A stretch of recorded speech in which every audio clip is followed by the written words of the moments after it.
Hola! For today's video, sasakay tayo ng yate or yacht. Ayan, ang aga naming umalis ng bahay dahil excited ang lahat. So ayan, tinawag na rin ng grupo.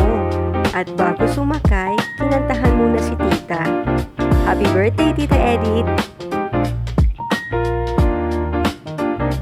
Dahil first time nating sumakay, itodo ko na ang pag-picture at pag-video.